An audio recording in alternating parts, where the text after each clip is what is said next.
Kasi pag tinitignan po kasi parang lalaking lalaki siya. Yung Bakit parang, yung bakla-bakla? hindi naman po. I mean yung, ano niya, yung pagkatao niya. Okay. Ayaw na timpa. Tapos, kwento mo naman kami sa bago mong pelikula sa Himas. Ano yung pinaka-challenging, ano yung pinaka-memorable mo na nagawa doon? Ayun po, yung pinaka-challenging po yung mga bed scene. Kasi hindi po talaga ako threesome. Yung sa ex ko kaming dalawa ni Felix, then yung sa Sisig Marino by Joel Lamangan. Sobrang wholesome ko po doon sa munisipyo ko. Then ito, yung pinaka-challenging po sa akin is threesome, kasama si JM, Arabella, and then yung isang actress. So medyo challenging po sa akin yung part na yun. Pero sa totoong buhay, okay lang sa'yo ang threesome? Hindi po. So paano mo, paano mo na-prepare yung ganung eksena na threesome? Sa tulong po ni Derek Sigrid po, nag-workshop po kami para at least yung character namin, maportray po namin siya ng maayos. Okay, thank you. Thank you po. Secret yung bagong director. Secret Polon. Next po si Tita Noni. Bakit wala si Lito? Busy. Pupunta. Pupunta po daw siya. Busy pa po siya. Social media. So, yung first movie mo, napalabas na ba yun? Yung unang ginawa mo? Yes po, napalabas na po by Direct Roman Perez, ex po. Kasama ko po si Felix Rocco. Ano pa yung hindi na ipapalabas na nagawa? Sisid Marino po, by Direct Joel Lamangan. So, first time mo nakatrabaho si Direk, kinabahan ka ba? Direk Joel? Sobra pong kinabahan ako. Wala pa po ako sa set. So, nagtatanong po ako sa mga co-artist ng Viva, kina-Caris na, kamusta si Direk? Paano ba? Kasi medyo kinakabahan ako. First time ko siya makatrabaho. So, ayan po. Kasi, feeling ko po kasi pag hindi mo nakuha agad, I mean, sobrang karangalan sa akin na makatrabaho po si Direk Joel. Pero napagalitan ka ba niya dito sa Sisid Marino? Hindi naman po. Sa awa ng Diyos, di po ako napagalitan kasi talagang kinabisado ko po yung mga lines ko. Ayoko po talaga kasing mamura niya or mapagalitan niya. Sino raw minura niya? Halos naman po. So, ano pa yung next na movie mo aside sa Sisid Marino? Meron pa ba? Himas po. Himas? Nung kakatapos lang po na shoot last week. Ano yung pinaka-sexy na nagawa mo? Himas ba? Yes po, Himas. Kasi more on love scene. Sino ulit yung kasama mo dito tsaka anong role mo dyan sa Himas? Ako po si Bianca dito. Ang kasama ko po dito lagi, ang naging kapartner po si MJ. Sino yung MJ? Talaga. Ano? Ba? Ano? Abeliera. Abeliera. MJ MJ Abeliera. Yes. So, dito yung may threesome ka? Yes po, yung pinaka-last part. So, ito pinaka-theory mo. Tingin mo, yung mga suki ng Viva Max hindi mabibigo sa movie na Himas? Ay, hindi po mabibigo. Talagang tatangkilikin po nila po. Kung sinuporta po nila yung ex, masusuportahan po nila tong Himas. So, last na lang. Anong wish mong mangyari sa showbiz career mo na ngayon pumasok ka na rin sa sexy projects? Wish ko lang po sana magtuloy-tuloy at mahalin po ako ng mga tao. Suportahan po nila kung gaano po yung pag-support nila sa akin before na ayan na wholesome. Sana po this time yung journey ko sa pagiging sexy actress ay suportahan din po nila. Salamat and good luck sa talong. Thank you po.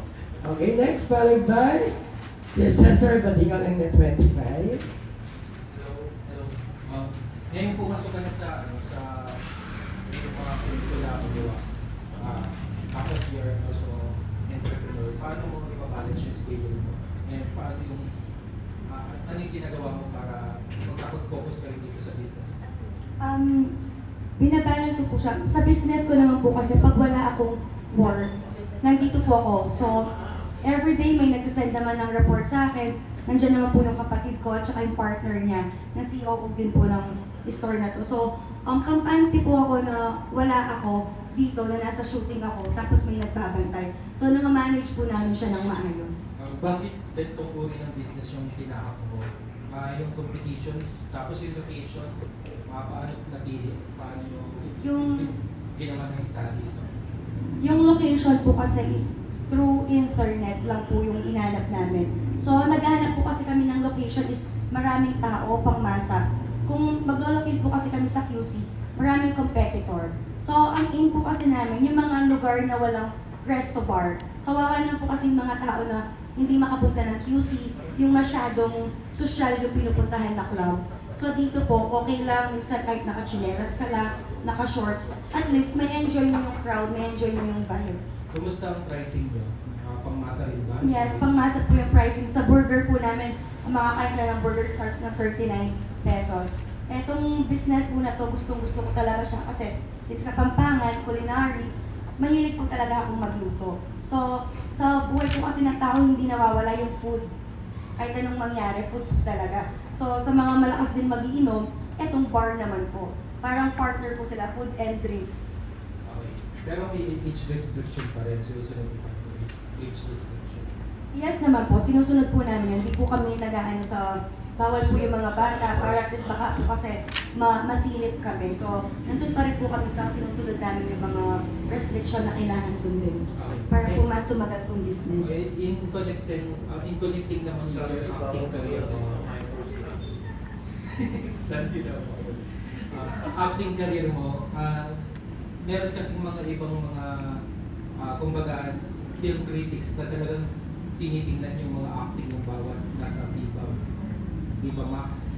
Ikaw nakahanda na ka na kapag maka-receive ka ng mga negative comments. Yes naman po, part po yan ng pinasok kong industry. Yung mga critics, pambabash, sanay na po ako dyan. Nung model pa po ako, sanay na po ako dyan. So, hinanda ko na po talaga yung sarili ko. Then, nare-ready ko rin po yung katawan ko since pagsisexy. So, tanggap ko po kung ano yung makikita nila sa aking kamalian, then i-correct ko na lang po. Good day. Thank you. Next, si Tita Pilar ni...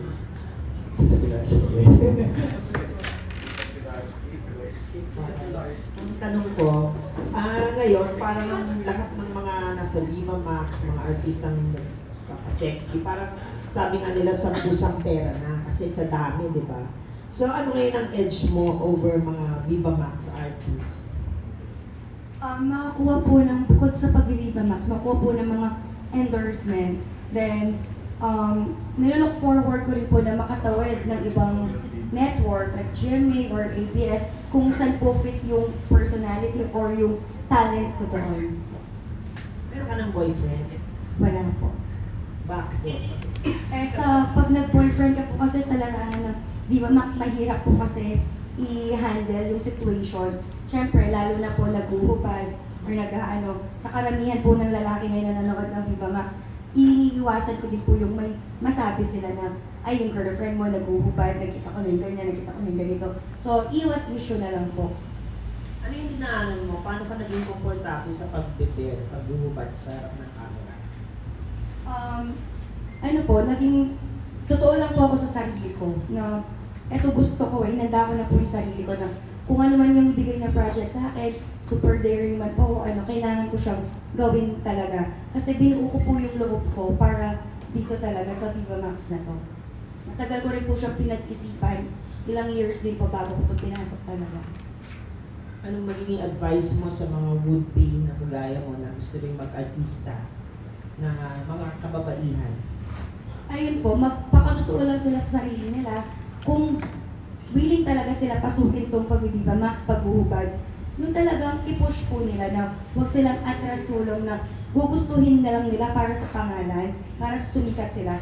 Dapat hindi lang yun. Bilang isang artista, dapat yung pagbuhubad is art na po kasi ngayon yung pagbuhubad eh. Hindi na po kabastos-bastos sa paningin ng ibang tao. So yung mga bago na gusto pong mag-Viva Max, yun po yung gawin nila na ihanda po nila yung sarili nila para dito. Wag po silang mahiya kung po talagang yun yung gusto nila. Wag po nilang gawing trabaho lang dahil kikita sila. I-enjoy lang po nila yung pag-aarte. Thank you and good luck sa business mo at your career. Thank you, Tita Pilar. Next natin si Albert Grant from Chickeness. Mabuhay! Hey, mabuhay. Ayan. So, ano naman yung going to your business muna? Parang, how did you choose like the kind of dishes na gusto mong iserve in your restaurant? Sa yung food po kasi like sa Anli Wings is pangmasa, never po nawawala sa tao. Yung mga student, gustong-gusto po yan. Then yung mga ibang food naman po namin like kare-kare, adobo, sisig, kapampangan dish naman po. Since mahilig ako magluto, so ayun po, pinasok ko po dito. Kung ano po kasi yung hilig ko, yun po yung business ko. Para at least alam ko po yung pasikot-sikot ng pag-business. Kasi kung hindi ko po siya kapisado, nag-worried ako baka hindi maging successful yung business ko. Kaya inano ko po yung sarili ko na pag nag-business ako, ito yung gusto ko. Kasi ito yung kapisado ko. So kahit anong mangyari, kaya ko siyang lusutan. So meron kang food dito na sarili mong signature talaga, sarili mong parang take on the recipe. Ganyan. Yes po, yung pinaka-specialty ko po kasi is yung kare-kare. If natikman nyo po, yun po yung tinuro ko sa kanila dito is yung kare-kare. Yung ibang, di naman po sa pang-disclaimer ng ibang recipe ng kare-kare. Yung sa amin po kasi is iba siya kung natikman nyo po siya. Okay. And, sorry, how long have you been operating this business? Since last year po ng October, bago pala po siya magsi 6 months pa lang po. So, okay naman po yung run ng business namin in 6 months. Wow. And this is your first business venture? No po. Before po kasi may nag-franchise ako ng barbecue break sa Robinson Cainta naman po. So, ginawa ko para hindi ako mapagod since nakatira ako sa Pasig noon, ngayon sa QC na lang. Pinag-combine ko na lang po dito since resto bar naman na po. Taray naman ang entrepreneurial spirit mo. And last na lang related to that, like, bakit ganon? Bakit ka napunta sa pagdinegosyo? Ano yung motivation mo? And considering the risks involved in doing a business? Ayun po, napunta ako sa pagnenegosyo kasi sabi ko nga po sa sarili ko, hindi habang buhay maganda ako, hindi habang buhay sexy ka, hindi habang buhay kilala ka ng mga tao. So, habang kumikita ako, sinisave ko, inaano ko po lagi na may goal ako yearly na gusto ko sa year na to may business ako bago matapos yung year na to. Kasi by, like for example, at 30 na ako or ano, gusto ko na pong mag-stop. May limit age po ako sa pag-stop ng pag-artist ko, pag-model ko para at least ma-relax ko naman po yung ano ng buhay ko. So, ngayon, syempre po, yun nga po, sabi nga, hindi habang buhay, maganda, sexy, kumukupas yung ganda. Pero yung pagbibusiness, umaangat. Habang kumukupas ka, yung business mo, lumalago po. Okay.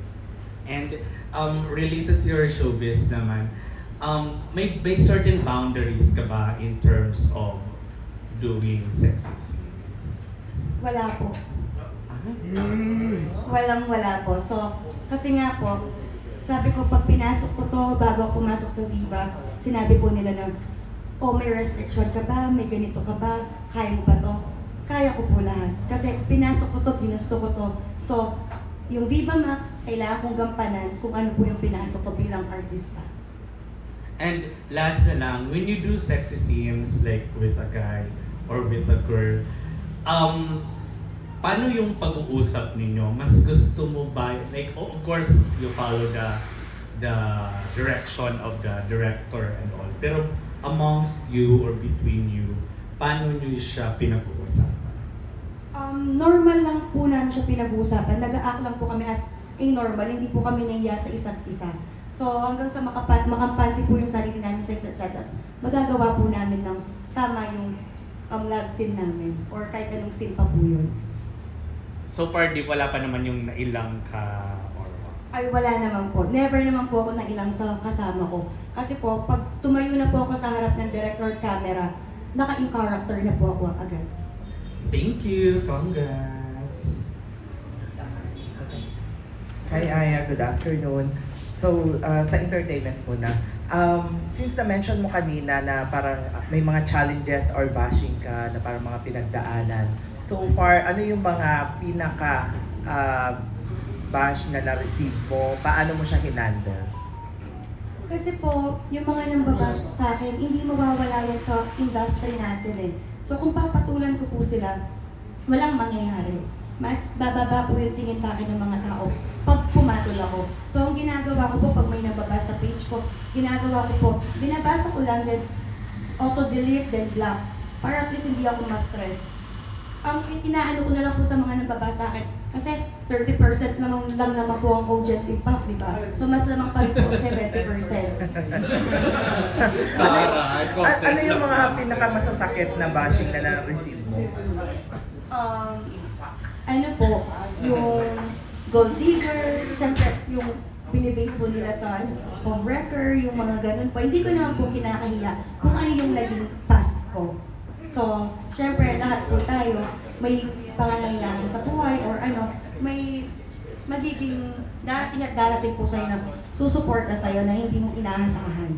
So, yun yung mga basa ng homewrecker, gold digger, pokpok, malande, ganyan. Pero, kilala ko kasi yung sarili ko kung sino ako. So, ginagawa ko sa kanila, bahala kayo mabwisit sa akin. Wala akong pake bakit pinapakain niyo ako. Then, dead ma lang po ako sa kanila. Paano nagre-react ang family mo pag may mga ganitong pangbabash na binabato sa'yo? Ano po, sinasabihan ko na lang sila na, huwag niyo silang pansinin, hayaan niyo sila, mas kilala niyo naman ako. Then, bakit ba? Pinapakain ba nila tayo? Kahit ano sabihin ng tao dyan, I mean, di naman nila kayo pinapakain, di naman nila tayo pinubuhay. Ako pa din yung bumubuhay para sa pamilya natin. So, huwag mo silang intindihan para hindi kayo ma-stress. The more po kasi iniintindi mo yung taong gustong manghila sa'yo, mas the more ka binababa. So ako po, sabi ko na lang po sa sarili ko, hindi naman sa pagyayabang, sabi ko po sa sarili ko na, ganun ba ako kalakas para sila lahat, ilahin ako pababa. Hindi nila ako mahila-hila. So normal na lang po yan, nasanay na lang po ako sa crowd na maraming bashers talaga. And since na-mention mo kanina na stepping stone mo lang tong Viva Max, ano yung parang mga in the future, ano yung mga gusto mong projects na gawin or aside from acting, may gusto ka pa bang ipakitang talent on video? Meron po. Gusto ko pong matry na minsan drama or maging kontrabida. Kasi po sinasabi nila sa itong mukha ko parang ang bait-bait. Pero gusto ko pong maipakita pa yung other side ng Aya Alfonso. I mean, gusto ko rin pong masampal ng isang Vilma Santos, Nora Honor, yung mga ganun po. Para kasi napaka po sa akin pag sila yung nakasin mo. Oh. So since yun na-mention mo, gusto mong masampal ng Vilma, ng Nora, sino naman as a kontrabida, sino naman gusto mong sampalin?